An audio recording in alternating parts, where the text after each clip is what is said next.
네. 저희가 지난 시간에 이 하나님의 구원 약속 전까지 했잖아요. 그쵸? 네. 하나님의 구원 약속 전까지 우리가 했죠. 그래서 요거 한 장, 두 장 반 정도까지만 오늘 함께 살펴보고 마치도록 하겠습니다. 지난 시간에 우리가 함께 나누었던 내용들 가운데서 우리가 조금 더 기억할 내용이라고 한다면 본래 우리에게 주어진 상태가 어떤 상태였고 우리가 잃어버린 하나님께서 또한 그 복을 회수해 가심으로 말미암아 우리가 마주하게 된 현실은 무엇이었는가라고 하는 것을 우리가 함께 지난 시간에 살펴봤습니다. 그래서 물론 여기에는 어려운 용어들로도 이 내용들을 설명할 수 있겠지만 그냥 이 표에 명시되어 있는 내용들을 중심으로만 우리가 생각해 보자면 33페이지에 있는 내용으로만 생각을 해보자면 이제 생육하고 번성하는 이러한 복, 그리고 한몸된 복, 이러한 은혜들이 다 깨어져서 결국에는 이제 갈등이 생기게 된다라고 하는 것. 남편과 아내, 남자와 여자의 관계가 서로를 배려하며 서로의 연약을 보완해주며 그렇게 한 몸으로서의 인간으로서의 본래 기능을 발휘해야 되는 그런 모습이었음에도 불구하고 이제 그 범죄함 이후에 그렇게 서로를 다스리려 하는, 이렇게 여자가 남자를 다스리려 하는 그러한 관계로 변하게 되었다라는 것을 확인할 수가 있습니다. 그래서 이 표현이 원한다라는 표현이 이제 창세기 4장 7절에서도 똑같이 사용되는 표현이에요. 그래서 그 내용을 이제 그 성경 말씀 가운데 여기 이 교재 가운데는 그 본래의 원어 의미대로 잘 번역을 해서 풀어서 설명을 해주고 있는데 그 내용이 어떤 말씀이었냐면 창세기 4장 7절 말씀해 보시면 제가 그 내용을 읽도록 할게요. 내가 선을 행하면 어찌 낯을 들지 못하겠느냐. 선을 행하지 아니하면 죄가 문에 엎드려져 있느니라 라고 말씀하시면서 여기서 뭐라고 표현하고 있냐면 죄가 너를 원하나 너는 죄를 다스릴지니라 라고 말씀하고 있어요. 그래서 여기서 원한다라고 하는 표현이 뭐겠습니까? 죄가 너를 원한다. 그러니까 죄가 너를 지배하려고 한다는 표현인 거죠. 의미인 거죠. 그래서 죄가 너를 지배하고 죄가 너를 통치하려고 하지만 그럼에도 불구하고 너희는 그 죄를 다스려야지만 돼 라고 말씀하고 있는 거예요. 그러니까 여기서 여자가 남편을 원한다라는 의미는 그러니까 어떤 의미겠습니까? 여자가 남편을 다스리려고 하는 그런 모습들이 있게 된다라는 것이죠. 그래서 조금 요 말씀의 내용들을 우리가 가정 안에 적용해 보자면 이제 남편의 권위에 그것을 못마땅스럽게 여겨지고 남편의 말을 안 따르고 싶고 이런 마음들은 다 본래에 정한 질서의 모습이 아니라 우리의 죄된 모습의 발로다라고 하는 것을 꼭 기억을 하시고 좀 이렇게 오늘 우리가 예배 때도 그런 내용을 살펴봤지만 여러 가지 이제 남편이 말하고 행동하는 것들 가운데 못마땅스러운 것들이 있을 수도 있죠. 근데 그것이 하나님의 말씀과 어긋나지 않는다라고 하면 하나님 말씀, 하나님께서 요구하시는 바와 정면으로 위배되는 일들이 아니다라고 한다면 우리가 좀 더 그것을 통해서 돌아가게 되고 뭔가 좀 더 더디가게 되고 그러한 정도의 좀 더 불편함을 겪는 것 정도라고 한다면 그 남편의 권위를 인정하고 그 말씀에 따라주는 것이 아내로서의 바람직한 모습이다라고 하는 것을 꼭 기억을 좀 했으면 좋겠습니다. 그래서 우리가 남편도 아내도 서로의 화목함, 한몸됨의 가치를 가장 우선시 여기는 가정을 이루는 것이 그리스도인으로서의 합당한 가정의 모습입니다. 그 서로가 서로의 고집을 더 내세우고 서로가 서로의 더 의견대로 가정을 이끌어가려고 고집하며 그 하나됨을 깨뜨리는 모습이라고 하는 것은 사실 우리의 여전히 과거의 죄된 모습에 똑같다, 그것과 동일하다는 모습을 동일한 모습이라는 사실을 좀 요 내용들을 통해서 다시 한번 우리가 깨달아야지만 될 것입니다. 그리고 이것을 교회에 적용해도 마찬가지죠. 교회에서도 서로가 서로의 의견들에 있어서 내 뜻, 내 고집, 내 생각대로만 하려고 서로의 주장만을 강하게 펼치면서 더 나아가서 교회가 깨지든 말든 교회가 그로 말미암아서 혼란을 겪든 말든 불화가 일어나든 말든 내 뜻만이 맞고 그것만을 이제 이루기 위해서 고집하는 우리의 모습은 사실 회복된 하나님 나라에 살아가는 하나님 나라 백성으로서의 교회의 어떤 구성원으로서의 합당한 모습이 되지 않는다라는 것을 꼭 기억을 하셔야지만 될 것입니다. 그래서 일전에 얼마 전에도 이제 남전도회 시간에 함께 대화를 나누면서 그런 이야기를 나눴었는데 서신서에서 우리가 발견하게 되는 권면들 가운데 가장 많은 부분을 차지하고 있는 것이 서로 사랑하는 것에 대해서, 서로 한 몸을 이루는 것에 대해서 계속해서 엄청나게 많은 부분을 할애하면서 강조하고 있다는 사실을 우리가 확인할 수가 있어요. 왜냐하면 그것이 하나님 나라의 본질적인 모습이기 때문에 그렇습니다. 그래서 그 사실을 꼭 기억하시고, 우리가 남자의 저주의 모습에서는 이제 우리가 더 이상 먹고 살기 위해서 땀 흘리는 존재들이 아니다라고 하는 것을 다시 한번 좀 되새기고 마음 가운데 새겼으면 좋겠습니다. 그래서 먹고 사는 문제를 가장 우선으로 여기며 그렇게 그 목적을 위해서만 땀 흘리며 수고하는 사람이 아니라 우리는 보다 의미 있는 일들을 위해서 이제 땀 흘려 수고할 수 있게 된 자들이라는 사실을 꼭 기억하셔야지만 되겠습니다. 그래서 먹고 사는 문제를 여러 하나님께서 말씀하신 어떤 그 사명들을 감당하는 것보다 더 우위에 두는 것. 그래서 주일에도 쉬지 않고 예배드리지 않고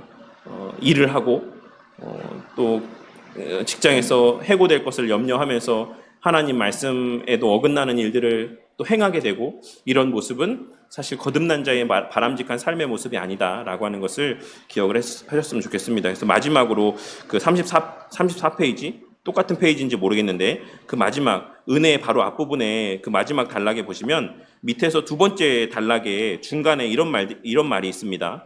아담과 하와는 그 범죄로 인해서 영원한 생명도, 풍요로운 세상도, 세상을 다스리는 지위와 영광도, 하나됨이라고 하는 사랑의 관계도, 그리고 삶과 노동의 보람도 다 잃어버렸습니다 라고 이야기하고 있습니다. 이 말씀에 담겨있는 의미가 지금 제가 좀 전에 설명드렸던 내용들 가운데 포함되어 있는 의미다라고 생각하시면 돼요. 그래서 삶과 노동의 보람이 있죠. 우리에게는 본래 아담에게는 그 하나님의 창조하신 질서 안에서 하나님께서 위임하신 권세를 통해서 그 세상을 잘 돌아가게 통치하고 돌보면서 그로 말미암는 큰 보람이 있었어요.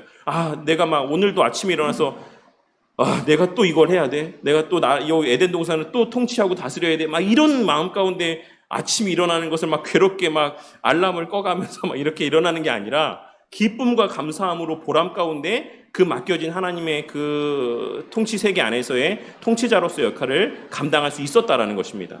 우리도 이제 우리가 거듭난 이후에 우리 회복된 은혜 가운데서는 우리에게 주어진 일들이 다 우리한테 그와 같이 여겨질 수 있어야지만 된다는 것이에요. 하나님께서 오늘 한 날도 나를 통해서 이러이러한 일들을 통해서 하나님의 나라를 증거하게 하시고 하나님 나라를 드러내게 하시는구나 라고 하는 감사와 기쁨들이 우리의 마음 가운데 있어야지만 된다는 것입니다.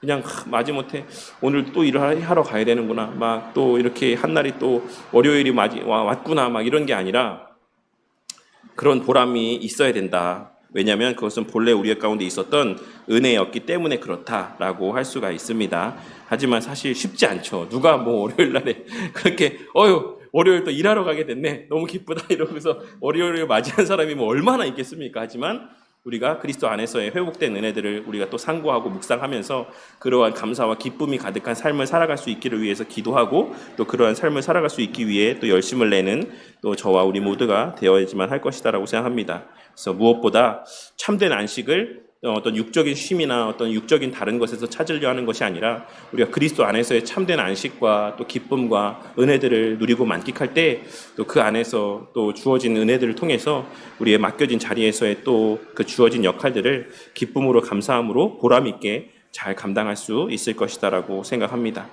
네, 이제 마지막 요 부분만 이제 보고 마치도록 할게요. 자, 은혜, 하나님의 구원의 약속. 사람의 범죄는 복되고 의로운 하나님의 나라를 만드시려고 하는 하나님의 뜻에 정면으로 도전하는 것이었다. 하나님께서는 하나님의 온전한 통치 가운데 거하며 참된 복과 안식을 누리며 하나님의 온전한 의로움이 드러나는 그 하나님의 나라를 만들려고 하셨는데, 사람의 범죄를 통해서 그 하나님의 뜻이 정면으로 도전을 받게 되었다라고 할 수가 있는 것이죠. 또한 하나님의 나라를 무너뜨리고 싶어하는 그 이면에 사탄의 계략이 자리하고 있었다라는 것입니다. 그래서 우리가 하나님의 나라가 뭔지를 알게 되면 사탄의 계략이 뭔지를 알게 되죠. 하나님의 나라는 뭐였습니까? 하나님의 온전한 계획 가운데 순종하며 그 안에서의 참된 안식을 누리는 것이 하나님의 나라의 어떤 본질이라고 할 수 있는데, 그러면 사단이 하는 계략의 실체는 뭐였겠습니까? 그 하나님의 질서가 잘못된 것이다라고 여기게 만들고 그것에 순종하는 것이 해가 되는 것이다라고 생각하게 만드는 것이 사단의 계략이라고 할 수가 있고, 실제로 에덴 동산에서의 아담과 하와가 그러한 유혹 가운데 넘어져서 결국 하나님의 나라에서 쫓겨나게 되는 결과를 맞이하게 되었다라고 할 수가 있는 겁니다. 그렇다면 이런 사람의 범죄에 대해서 하나님은 어떻게 반응을 하시겠습니까? 하나님은 창조하신 세상과 사람을 결코 포기하지 않으십니다. 즉 하나님은 다시 온전한 하나님의 나라를 회복하시겠다라고 말씀하셨습니다. 하나님의 은혜의 역사가 시작된 것입니다 라고 말씀하고 있는데, 저는 요거 내용들을 살펴보면서 제가 간과했던 것들 가운데 되게 좀 마음에 와닿았던 것이 그 다음의 표현이었어요. 하나님은 죄에 대한 심판과 저주가 선언되는 바로 그 자리에서 구원의 소망을 말씀하셨다라고 하는 것. 그러니까는 우리의 범죄함의 그 자리에서 하나님 편에서의 그 소망에 대한 말씀들을 들려주셨다라는 것을 좀 이렇게 드러내서 그 부분에 주목해서 말씀하고 있는 것이 좀 되게 제 마음 가운데 많이 와 닿았습니다. 악한 세력의 뿌리가 근본적으로 뽑힐 것임을 분명히 하셨습니다. 사람의 모든 죄가 가려지고 다시 회복될 것임이라는 사실을 보여주셨습니다. 이제 그 소망의 빛이 어떻게 비추어졌는지를 함께 살펴보도록 하겠습니다 라고 말씀하면서 이제 창세기 3장 15절의 말씀과 창세기 3장 7절 그리고 20절에서 21절까지 말씀을 이제 이야기하고 있습니다. 이 내용을 한번 우리 같이 봉독해 보도록 할까요? 창세기 3장 15절 그리고 3장 7절과 20절에서 21절까지 말씀을 이 시간 함께 봉독해 보도록 하겠습니다. 시작. 내가 너로 여자와 원수가 되게 하고 내 후손도 여자의 후손과 원수가 되게 하리니 여자의 후손은 내 머리를 상하게 할 것이요 너는 그의 발꿈치를 상하게 할 것이니라 하시고, 이에 그들의 눈이 밝아져 자기들이 벗은 줄을 알고 무화과 나무 잎을 엮어 치마로 삼았더라.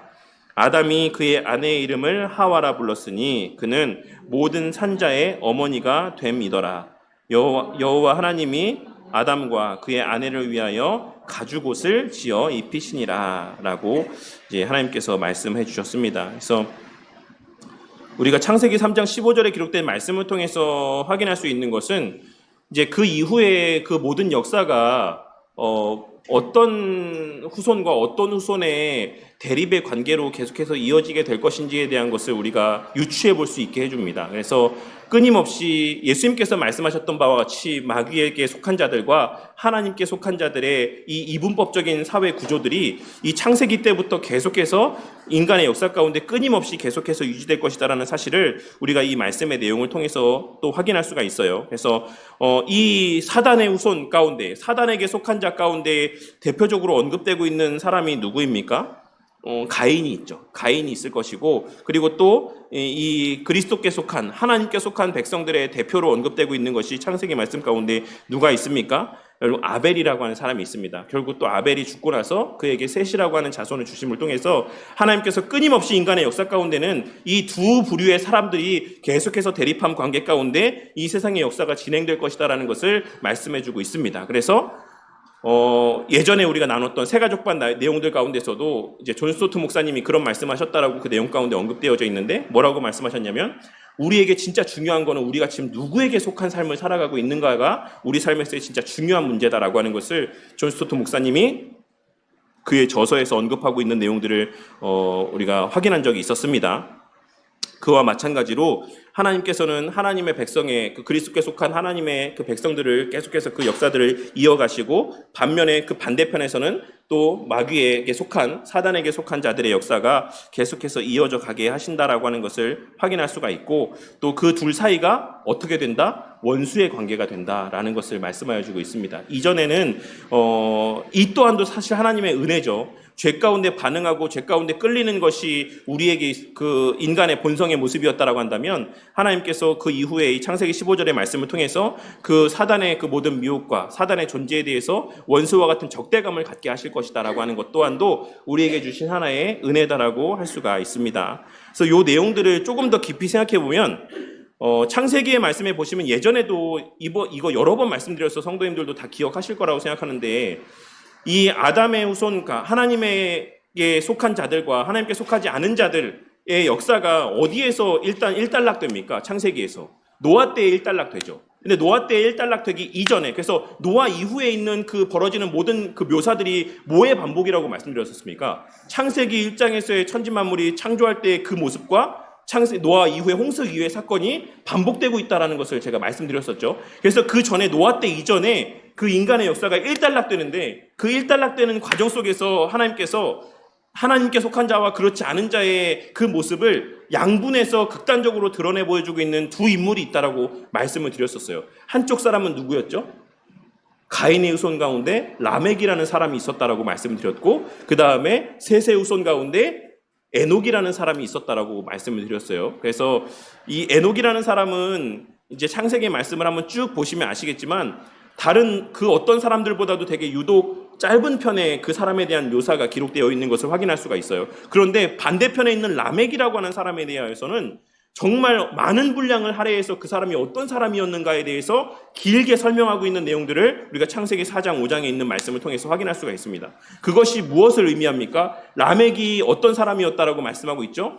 라멕은 아내가 2명이었고 그 자식의 이름들이 어떠어떠했고 그가 정말 악한 사람이었다라고 하는 것을 창세기 4장 말씀인가에서 언급을 하고 있는 것을 확인할 수가 있어요. 그래서 이 사실을 통하여서 하나님 나라에 속한 자와 그렇지 않은 자의 그 삶에 추구하는 바가 무엇이고 그들의 삶에서의 가장 우선된 가치가 무엇인가를 이 두 사람의 대조를 통해서 우리 가운데 나타내 보여주고 있는 것을 확인할 수가 있습니다. 그리고 이후에도 또 우리 예꼬모 시간에도 나누었던 말씀 가운데 되게 극단적으로 대조되는 인물, 두 인물이 누가 있습니까? 창세기에 기록된 인물들 가운데 그 쌍둥이로 태어났던 야곱과 에서가 있죠. 그래서 이 두 사람이 하나님께서 복중에서부터 이 두 사람을 이 한편은 사랑하고 한편은 사랑하지 않았다라고 미워했다라고 말씀하고 있는 것을 성경의 말씀을 통해서 확인할 수가 있습니다. 그래서 뭐 번외의 이야기지만 이 에서의 후손이 어디까지 계속 이어지고 있냐면 우리가 에스더에 보시면 이제 아하수에로 왕을 통해서 유대 민족을 다 몰살하려고 했던 계획을 세웠던 사람이 누가 있습니까? 하만이라고 하는 사람이 있습니다. 그 하만이라고 하는 사람이 어디 사람이라고 이야기하고 있죠? 성경은 아각 사람이라고 이야기를 하고 있어요. 근데 아각 사람이라고 하는 그 표현은 어디에 언급이 되어져 있냐면 창세기 36장 21절 말씀해 보시면 그 아각이라고 하는 사람이 이제 에서의 손자 아말렉이라고 하는 그 아말렉 왕이 아각이다라고 이렇게 언급되어지고 있는 내용들을 확인할 수가 있습니다. 그래서 이 하만이라고 하는 사람도 사실 그 에서의 후손 가운데 있는 사람이었다라는 것을 확인할 수가 있고, 또 나중에 제가 지난 시간인가 말씀드렸던 것처럼 그 예수님 태어날 당시에 예수님 그 나이 어간의 모든 아이들을 다 죽이고자 그 명령을 내렸던 왕이 누구였습니까? 헤롯이었죠. 헤롯은 어디 사람이라고 성경에 언급이 되어져 있냐면 이두메 사람이라고 이야기를 하고 있어요. 그 지역도 에돔 사람들이 거주하던 지역이고, 그래서 그런 것들을 근거로 해서 헤롯 대왕도 에돔 사람 에서의 후손일 것이다라고 보는 것이 보편적인 견해입니다. 그래서 성경의 역사는 끊임없이 그와 같이 에서의 후손이 하나님의 그 혈통에서의 난 후손들을 끊임없이 계속해서 적대시 여기고 죽이려고 하고, 또한 그와 같은 어떤 반목과 대립의 관계 가운데 있었다라고 하는 것을 또한 우리 가운데 나타내 보여주고 있는 것을 확인할 수가 있습니다. 이제 그런 내용들을 통해서 하나님께서 결국에 구약의 가시적인 역사들을 통해서도 그와 같은 실질적인 관계의 모습에 대하여서도 우리 가운데 나타내 보여주고 있다라고 하는 것을 확인할 수가 있고, 에녹이라고 하는 사람의 모습을 통해서 결국 하나님 나라에 속한 자에게 있는 최후 승리, 또 은혜다라고 하는 것은 무엇인지에 대해서 극단적으로 극치로 나타내 보여주고 있는데, 그 에녹이라고 하는 사람이 받아 누렸던 은혜가 뭐였죠? 결국 그가 365세를 살고 하나님께서 그를 데리고 가셨다. 죽음을 보지 않고. 그것이 에녹에 대해서 묘사하고 있는 성경의 기록의 전부인데, 그가 살아 생전에 하나님과 동행하다가 그의 나이가 365세가 되었을 때 하나님께서 그를 데리고 가셨다. 이것이 에녹에 대해서 성경이 묘사하고 있는 사실 전부예요. 근데 이 에녹이라는 사람의 모습을 통해서 하나님 나라에 속한 자에게 주시는 하나님의 가장 큰 은혜가 뭐다? 이 땅에서는 하나님과 동행하며 하나님의 통치 가운데, 하나님의 돌보심 가운데 살아가고 결국 하나님 곁으로 가는 것, 그것이 하나님께 속한 자의, 하나님 나라에 속한 자의 가장 극치의 은혜다라고 하는 것을 에녹이라는 사람의 삶의 모습을 통해서 우리에게 나타내 보여주고 있으신 것이다라고 할 수가 있는 것입니다. 그리고 또한 이어지는 창세기 3장 7절과 또 20절에서 21절에 기록된 말씀을 통해서는 우리가 잘 알고 있는 것처럼 결국에 하나님께서 약속하신 바를 또 이루실 것이다라고 하는 그 믿음이 그의 또 아내의 이름 가운데 반영이 되어져 있고, 하나님께서 가죽옷을 지어 입으셔서 그의 어떤 그 부끄러움의 모습을 가려주셨다라고 하는 장면의 모습을 통해서 하나님의 베푸시는 은혜의 실체가 무엇인지를 우리가 확인할 수가 있습니다. 무슨 말이냐면 그 로만 카톨릭에서는 뭐를 이야기한다라고 말씀드렸습니까? 예수 그리스도를 믿음으로 말미암아서 우리가 어떻게 된다라고 이야기하죠. 우리는 어떤 은혜를 받아 누린다라고 말씀합니까?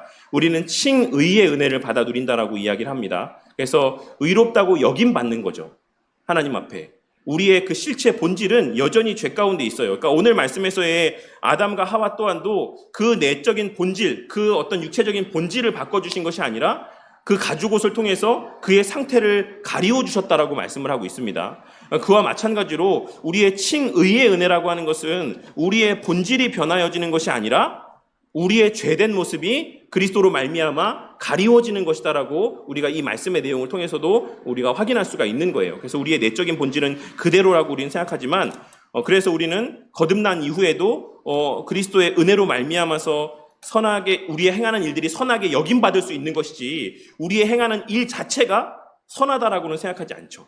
근데 로만 카톨릭은 무엇을 이야기합니까? 의화를 주장한다라고 말씀을 드렸습니다. 그래서 예수 그리스도를 믿음으로 말미암아서 완전히 의로워진다라고 이렇게 이야기를 하고, 그 거듭난 이후에는 우리가 완전히 선한 행실들을 나타내 보일 수 있다라고 주장을 하는 게 로만 카톨릭의 주장이라고 이야기할 수가 있어요. 하지만 하나님께서 베푸신 우리의 은혜는 가죽옷의 이 상징 가운데 담겨져 있는 의미는 하나님께서 우리의 죄를 가리워 주신다라는 의미가 담겨져 있다라고 할 수가 있는 것입니다. 다음 페이지 보시면 1번에 사람은 주 하나님을 대적하는 죄로 인해서 저주 아래 놓이게 되었지만 하나님은 구원을 약속하시는 은혜를 베푸십니다. 그 약속의 내용은 무엇이었습니까? 뱀에 대한 저주를 선언하시고 여자의 후손의 최후 승리에 대해서 하나님께서 말씀해 주셨던 것을 우리가 확인할 수가 있습니다. 그리고 또 한 가지, 예수 그리스도를 통한 완전한 그 관계가 회복될 것에 대한 생명의 회복에 대한 약속의 말씀들을 우리 가운데 들려주셨다라고 할 수가 있습니다. 그래서 뱀에 대한 저주, 그리고 여자의 후손의 그와 동시에 여자의 후손의 최후 승리에 대해서 말씀해 주셨고, 그 승리를 통해서 결국 예수 그리스도를 통한 완전한 하나님과의 깨어진 관계의 회복에 대한 약속을 우리 가운데 베풀어 주셨다라고 할 수가 있는 겁니다. 이번에 보시면 그래서 죄의 결과는 죽음이었다. 그러나 하나님은 구원의 은혜를 약속을 해 주셨습니다. 아담은 이를 기초로 여자의 이름을 생명이라는 뜻의 하와라고 지었습니다. 이것을 통해서 우리는 하나님의 구원이 어떠한 구원임을 알 수가 있습니까? 앞서 말씀드렸던 것처럼 어떤 구원입니까? 이 구원이라고 하는 것이 그 생명이 회복되어지는 것, 참된 생명이 회복되어지는 것이고, 또 무엇이 회복되어지는 것이다? 하나님과의 깨어진 관계가 회복되어지는 것이다 라고 하는 것을 확인할 수가 있는 겁니다. 그 대표적인 모습이 누구를 통해서 나타났다라고 말씀을 드렸죠. 앞전에 에녹이라는 사람의 삶을 통해서 또한 극치로 또한 상징적으로 나타내 보여졌다라고 할 수가 있습니다. 네, 그리고 3번에 보시면 사람은 죄로 인한 수치를 가리기 위해서 곧 시들어버릴 무화과 나무 잎을 엮어서 치마로 삼습니다. 그러나 이 무화과 나무 잎으로는 결코 사람의 죄와 수치를 가릴 수가 없기 때문에 하나님은 무엇을 지어서 입히셨습니까? 무엇을 지어서 입히셨습니까? 네, 가죽옷을 지어서 입히셨다라고 할 수 있습니다. 여기에 담겨있는 의미는 첫째로는 우리가 잘 알고 있는 것처럼 사람의 행위로는 그 죄의 문제를 해결할 수가 없다라고 하는 의미가 담겨 있어요. 사람으로서는, 사람의 행위로는, 사람의 그 어떤 수고로도 죄의 문제가 해결될 수 없다. 그 사실을 로마서 3장에서 바울사도는 계속해서 반복적으로 말씀하고 있고, 갈라디아서 2장 16절 말씀에서도 이 사건이 담고 있는 의미들을 풀어서 설명하고 있는 것을 확인할 수가 있습니다. 그리고 또한 하나님께서 이들에게 지어 입히셨던 가죽옷에 담겨있는 이 실체적인 의미는 무엇이었습니까? 예수 그리스도를 의미한다라고 할 수가 있죠. 그래서 이 예수 그리스도를 통한 어떤 은혜를 이야기하고 있냐면 저는 여기에 두 가지의 의미가 다 담겨 있다라고 생각을 해요. 이 가죽옷 가운데는 가죽 옷을 지으기 위해서, 이 동물의 가죽으로 옷을 지어 입히기 위해서는 반드시 뭐가 전제되어 있어야지만 됩니까? 죽음이 전제되어져 있어야지만 되고 피 흘림이 전제되어져 있어야지만 돼요. 멀쩡한 짐승을 어떻게 그 살갗을 다 벗겨내가지고 가죽옷을 만들 수가 있습니까? 그리고 또 그렇게 살갗을 벗겨내서 죽이지 않고 살갗을 벗겨낸다라고 한들 그 동물이 또 어떻게 살아있을 수가 있습니까? 반드시 이 가죽옷 가운데는 그런 피 흘림과 죽음의 의미가 전제되어져 있다라고 할 수가 있습니다. 그래서 예수 그리스도께서 우리를 위해서 대신 피 흘리시고 죽으실 것이다라고 하는 의미가 여기에 담겨져 있어요. 그리고 이 의미는 사실 좀 신학적인 어려운 표현으로는 어떤 의미가 담겨 있다라고 할 수 있죠? 예수 그리스도의 순종 중에서 어떤 의미가 여기에 좀 부합되는 의미라고 생각하십니까? 수동적인 순종이 여기에 담겨져 있는 거죠. 예수 그리스도께서 우리의 죄 문제를 해결해 주시기 위해서 피 흘려 죽으시는 수동적인 죽음의 의미가 여기에 담겨 있고, 또 가리워 주심에 대해서는 어떤 의미를 우리가 생각해 볼 수 있습니까? 앞서 말씀드렸던 것처럼 우리가 그리스도를 믿음으로 말미암아서 우리에게 허락되어지는 은혜가 뭐다? 칭의의 은혜다. 의화가 아니라 칭의의 은혜. 우리의 죄가 가리워지는 은혜. 무엇을 통해서? 예수 그리스도의 의를 통해서 우리의 죄된 모습들이, 우리의 허물들이 가리워지는 은혜가 있다라고 말씀을 드렸죠. 이 가리워진다라고 하는 것은, 우리가 의롭다고 여김받는다라고 하는 것은 또 무엇과 관계되어 있습니까? 예수 그리스도의 능동적 순종과도 관련이 있다라고 생각을 합니다. 그래서 예수 그리스도께서 율법의 모든 요구를 다 지키셔서 성취하신 그 의를 예수님께서 우리에게 전가해 주셨죠. 그래서 십자가 상에서 일어난 그 사건을 우리가 신학적으로 뭐라고 이야기한다라고 말씀드렸죠? 위대한 교환이라고 표현한다라고 말씀을 드렸습니다. 그래서 우리의 죄가 그리스도에게로 전가되어지고 그리스도의 의가 우리에게 전가되어지는 이러한 교환이, 상호 교환이 일어난다라고 말씀을 드렸습니다. 그래서 하나님께서 지어 입히신 이 가죽옷 가운데는 그러한 예수님의 능동적인 순종과 수동적인 순종의 의미가 다 담겨져 있다라고 저는 생각을 합니다. 네, 그 뒤에 이어지는 말씀만 보도록 할게요. 하나님은 세상을 포기하거나 사람을 버리지 않으십니다. 오히려 범죄한 사람, 곧 죄인에 대한 심판과 저주가 선포되어지는 바로 그 자리에서도 구원의 소망을 그들에게 주고 있으십니다. 전능하신 하나님은 여자의 후손, 곧 그의 아들 예수 그리스도를 보내셔서 사탄의 세력을 짓밟을 것입니다. 긍휼하신 하나님은 죄로 인해서 저주를 받고 영원히 죽을 수밖에 없는 사람들에게 은혜를 베푸셔서 영원하고도 복된 생명을 얻을 수 있는 기회를 다시 주실 것입니다. 어떻게 이러한 일들이 일어날 수가 있습니까? 어떻게 그들의 죄가 사함받고 죄로 인한 더러움과 수치가 가려질 수 있습니까? 이것은 범죄하여 타락하고 저주받은 사람이 결코 할 수 없는 일입니다. 사람의 힘으로는 절대 이루어질 수 없습니다. 아무리 자신의 죄와 수치를 해결하려고 해도 그럴 수 없습니다. 곧 시들어 말라 비틀어 버릴 수밖에 없는 무화과 잎은 죄의 더러움과 그 저주를 가릴 수가 없습니다. 사람에게는 구원의 소망이 없습니다. 라고 할 수가 있습니다. 그래서 하나님은 가죽옷을 지어서 그들에게 입히셨습니다. 이는 누군가가 희생한 결과로 그 죄가 가려지고 회복되어질 것에 대해서 말씀하고 있는 것이다라고 할 수 있습니다.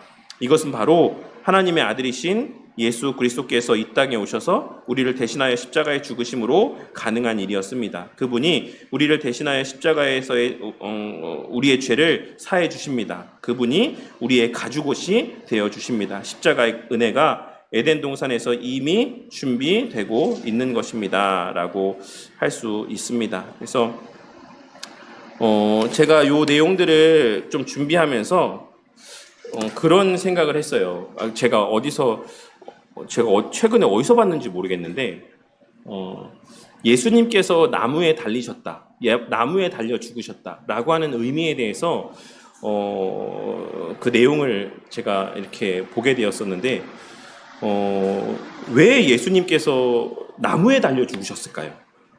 하고 많은 죽음의 방식들 가운데 물론 선지자의 예언을 이루기 위해서죠. 나무에 달린 자마다 저주 아래 있는 자다라고 하는 그 예언. 그래서 우리 대신에 저주의 대상이 되셔서 죽임을 당하시고 우리의 죄 문제를 해결해 주시기 위해서 나무 십자가에 달려 죽으셨죠. 근데 그 대상이 왜 하필 나무였을까? 왜 그 나무에 달린 자가 저주의 상징이 되었을까? 그 생각을 한번 해보신 적 있으십니까? 죄가 어디서부터 시작되었는가라는 것과 연관지어서 이제 그런 설명을 하시는 제가 목사님의 글을 최근에 한번 봤었어요. 그래서 선악을 알게 하는 나무에서부터 죄가 시작되었던 것처럼 그 죄를 어디서 종식시키셨다? 나무 위에 달리심을 통해서 그 죄의 문제를 종식시키셨다. 라고 이렇게 연관지어서 말씀하고 있는 내용을 제가 보았고, 그래서 예수님께서 무엇을 말씀하셨죠? 죄가 어디서부터 시작이 되었습니까? 그 나무에 달린 실과를 먹음으로써 저주 가운데 거하게 됐죠. 그래서 예수님께서 나중에 뭐라고 말씀하십니까? 나를 먹고 마시는 자마다 이제 생명을 누리게 될 것이다라는 말씀을 하시는 것을 확인할 수가 있습니다. 그래서 그 선악을 알게 하는 나무에 달린 실과를 먹음으로써 죄 가운데 사망의 형벌 가운데 거하게 됐던 죄인들이 그 나무에 달려 죽으신 예수 그리스도를 먹고 마심을 통해서 다시금 참된 생명과 그 은혜의 자리, 영생의 자리 가운데로 회복되어진다라고 하는 그런 의미들이 담겨 있다라고 하는 그런 내용들을 제가 최근에 봤었습니다. 그래서 창세기에서부터 기록된 하나님의 말씀들이 예수 그리스도를 통해서 성취되어지고 또한 계시록의 말씀까지 이렇게 하나의 어떤 큰 틀에서의 구조 가운데 이어지고 있는 것을 우리가 그 말씀의 내용들을 통해서 확인할 수가 있는 것입니다. 그래서 이미 그 십자가의 은혜는 에덴 동산에서부터 시작이 되었다. 그 선악을 알게 하는 나무를 따먹는 그 순간에서부터 하나님의 그 예비하신 은혜, 예수 그리스도를 통한 은혜들은 이미 허락되어졌고 그것이 성취되어졌고 우리에게 누려지고 또한 만끽되어지는 가운데 있다라고 할 수가 있을 것입니다. 뒤에 페이지 이제 묵상과 적용의 말씀을 보고 좀 마치도록 하겠습니다. 1번에 보시면 하나님이 만물의 창조자요 통치자인 것을 믿습니까? 하나님이 우리 모두의 주님이시라고 한다면 우리는 어떻게 살아야지만 됩니까? 죄를 범한 아담과 하와와 비교해서 우리가 함께 좀 생각해보는 시간을 갖도록 하겠습니다. 아담과 하와가 범했던 죄가 뭐였죠? 결정적으로 그 자신이 하나님이 되고자 하는 마음들이 있었죠. 그 자신이 그 삶의 주인이 되고자 하는 마음들이 있었죠. 그것이 결국에는 아담과 하와가 범했던 죄의 근본이라고 할 수가 있습니다. 그러니까 그러면 우리가 거듭난 자로서의 삶을 살아가며 가져야 되는 바른 마음가짐은 뭐겠습니까? 내 삶의 주인이 누구다? 하나님이다라고 하는 것을 우리가 믿고 확신함 가운데 살아가는 모습이 우리 가운데 있어야지만 돼요. 그리고 또한 하나님의 말씀을 통해 들려주시는 그 하나님의 인도하심과 통치가 우리 삶의 가장 선한 길이다라고 하는 것에 대한 믿음과 확신이 우리 가운데 자리하고 있어야지만 됩니다.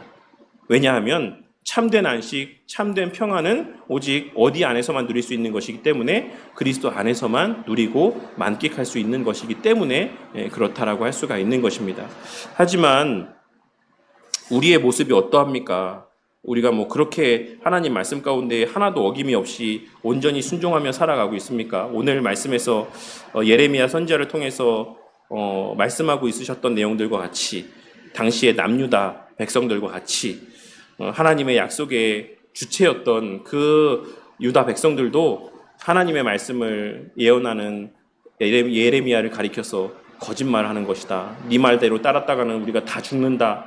이렇게 이야기했던 것처럼 오늘날에 우리도 하나님 말씀이 우리 삶에서의 가장 유익이 되는 길이다라는 것을 머리로는 알고 있음에도 불구하고 그 하나님 말씀대로 순종하라고 하는 요구들이 우리 가운데 들려질 때 우리는 이 핑계 저 핑계를 다 대면서 또 이런 상황 저런 상황 다 고려하면서 그것을 행하기를 미루고 또 뒷전으로 하는 모습을 나타내 보일 때가 많이 있다라는 것입니다. 하지만 그러한 모습이 하나님에게 속한 자의 바른 모습이 아니다. 하나님의 속한 자에게 요구되어지는 하나님께서 말씀하시는 바는 그 삶의 주인으로 하나님을 여기고 또 하나님의 말씀과 통치가 가장 선한 길이라 확신함 가운데 그 안에서의 안식과 평안을 누리고 만끽하는 삶을 살아가는 또 저와 우리 모두가 될 수 있기를 위해서 늘 기도하는 자들이 되어야만 하겠습니다. 이번에 보시면 하나님은 주님이시기에 모든 죄에 대해서 심판하시는 권세도 갖고 계십니다. 지금 이 세상의 모든 고통과 죽음은 다 사람의 범죄와 그에 대한 심판의 결과입니다. 하나님의 심판이 있다고 생각한다면 하나님을 두려워하며 순종하는 삶을 살 것이고 없다고 생각한다면 자기 마음대로 살 것입니다. 당신은 어떤 편에 속하여 살아가고 있습니까? 어느 정도는 있다라고도 생각하시겠죠. 징계가 전혀 없다라고 생각하는 그리스도인은 저는 없을 거라고 생각해요. 징벌은 없죠. 그 악인에게 내리는 하나님께 속하지 않은 자에게 주시는 그런 징벌은 없겠지만 하나님에게 자녀에게 주시는 저는 징계함은 반드시 우리의 삶 가운데 있다라고 확신합니다.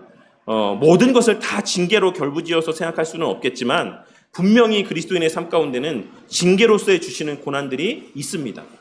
근데 우리의 삶의 모습이라고 하는 것도 사실 오늘 유다 백성들이 그러했던 것처럼 말씀 가운데 겉으로는 징계가 없는 것처럼 생각하며 살아가고 버젓이 죄 가운데 살아가면서도 우리의 마음 한 곳에는 하나님의 징계하실 것에 대한 어렴풋한 두려움들이 있어요. 그래서 하나님께서 그러한 우리의 주시는 마음들을 통해서 우리의 죄를 돌아보게 하시고 하나님 말씀에 반응하게 하신다라고 생각합니다. 저와 우리 모두가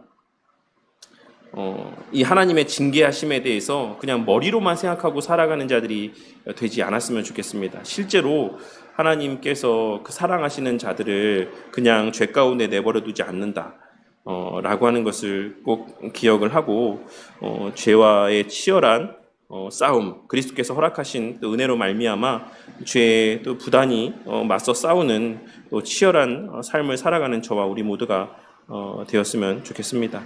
마지막 3번, 하나님은 심판하시는 분이시기도 하지만 구원의 은혜를 베푸시는 자비로운 분이시기도 합니다. 가죽옷을 지어 입히신 하나님은 그분 앞에 나와 죄를 고백하는 모든 자들을 다 용서하십니다. 바로 예수 그리스도의 십자가 죽음, 곧 우리를 대신하여 형벌을 받으시고 우리의 죄를 사하시는 대속적인 죽음에 기초해서 그 일을 행하십니다. 죄를 회개하고 예수 그리스도를 믿는 자에게 구원을 베푸신다라는 사실에 대해서 어떻게 생각하고 있으십니까? 그것을 은혜로 생각하고 있으십니까? 우리가 다 그것을 은혜다라고 생각하고 죄를 알게 하심이 은혜다라고 하는 것이 우리 가운데 좀 깨달아졌으면 좋겠습니다. 제가 설교를 할 때에 물론 저도 늘 말씀드리지만 은혜가 되고 이제 복이 되는 말씀들만 이렇게 전할 수 있으면 너무 좋겠죠. 근데 때로는 또 그렇지 않은 하나님의 또 엄한 경고의 말씀들이 선포되어질 때도 있습니다. 물론 그것이 궁극적인 멸망과 관계된 것에 대한 징계를 말씀드리는 건 아닙니다. 우리가 아무리 정말 말도 안 되는 신앙의 삶을 살아간다라고 해도 우리의 그러한 신앙의 삶이 우리가 받은 구원의 그 은혜를 취소할 수 없고 변개케 할 수가 없습니다. 하지만 그럼에도 불구하고 하나님께서 구원하신 자들에게 요구하시는 바, 마땅히 응당 요구하시는 바의 삶의 모습이 있고 그에 따른 삶을 살아가지 않는 자들에게는 때로는 여러 경고의 말씀들, 권면의 말씀들, 징계의 말씀들을 들려주심을 통해서 그 가운데서 돌이키게 하시는 하나님의 은혜들을 베풀어 주시기도 합니다. 그래서 우리가 말씀 가운데서 주시는 은혜들에 대한 말씀들도 감사하게 받아야 되겠지만 때로는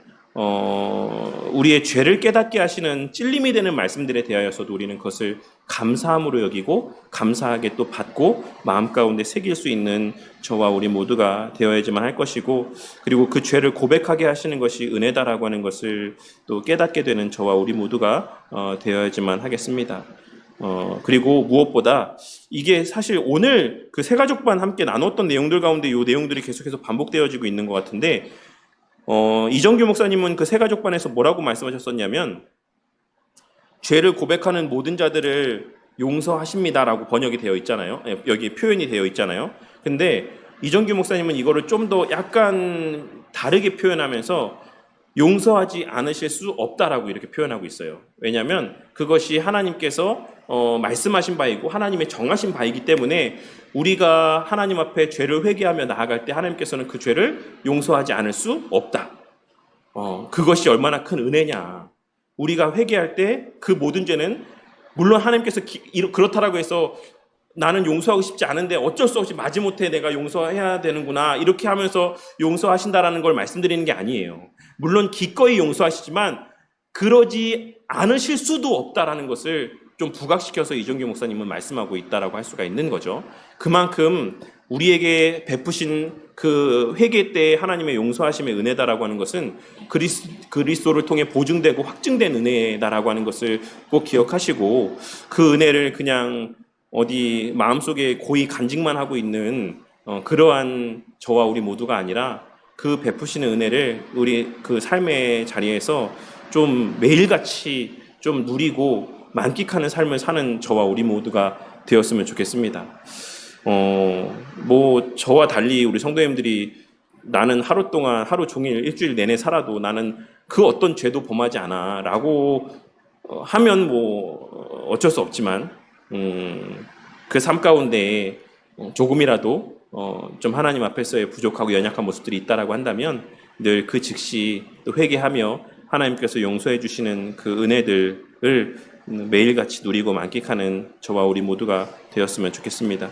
그리고 무엇보다 그 은혜를 아는 자, 그리스도를 통한 죄사함의 은혜를 아는 자는 동일한 죄를 반복하여 짓지 않고 지을 수 없습니다. 물론 이 말이 내가 어저께 거짓말했는데 오늘 또 거짓말했어. 나는 그럼 거듭난 사람이 아닌가 봐. 그걸 말씀드리는 게 아닙니다. 동일한 죄를 아무렇지도 않게 동일한 정도로 지속적으로 반복할 수 없다라는 것을 말씀드리는 거예요. 그 마음 가운데 계속해서 주시는 하나님의 그 찔림의 마음들이 점점 더 커져가게 하시고, 결국에는 그 죄에서 더 멀어지게 하시는 은혜들을 베풀어 주실 것입니다. 그래서 하나님께서 우리에게 죄를 알게 하시고 또 죄를 깨닫게 하시고 거기서 죄에서 돌이키게 하여 주시기를 위해서 늘 기도하는, 무엇의 근거에서? 예수 그리스도의 십자가 대속의 사역의 은혜의 근거에서 그러한 죄사함의 은혜를 간구하며 살아가는 저와 또 우리 모두가 되기를 바라겠습니다. 그러한 은혜들을 위해서 예수님께서 십자가에 달려 죽으신 거예요. 그냥 단지 우리에게 물질의 부요함의 은혜를 주시고 이 땅에서 무병장수하면서 오래오래 배우자와 알콩달콩 백년해로 하면서 살게 하시기 위해서 예수님께서 십자가에 달려 죽으신 것이 아니라, 결국에는 무슨 문제를 해결해 주시기 위해서 오셨다? 죄 문제를 해결해 주시기 위해 오셨다. 그러니까 우리가 그 죄에 대해서 아무런 인지함이 없이 매일매일의 삶을 살아가는 것은 사실 어떤 면에서 보자면 그리스도와 아무 상관이 없는 매일의 삶을 살아가는 것과 같다라고 할 수가 있습니다. 그래서 그리스도를 누리고 만끽한다라고 하는 것은 그 죄와 결부된 또 죄사함의 은혜, 그래서 그 죄로 말미암는 눌림과 불안함 가운데서의 자유함, 을 누리고 만끽하는 삶을 이제 누린다라는 것을 의미한다라는 것을 또 깨닫게 되는 은혜가 있기를 바라겠습니다. 제가 기도하고 마치도록 하겠습니다. 하나님 감사합니다. 이 시간 우리 자신의 부족과 연약으로 말미암아서 잃어버렸던 하나님 나라 백성으로서의 그 특권들이 우리 주 예수 그리스도로 말미암아 다시금 우리에게 허락되어지게 되었다라고 하는 사실에 대한 내용을 함께 또 짧은 시간 나누고 살펴보게 하여 주심에 감사를 드립니다. 그 하나님 나라의 회복,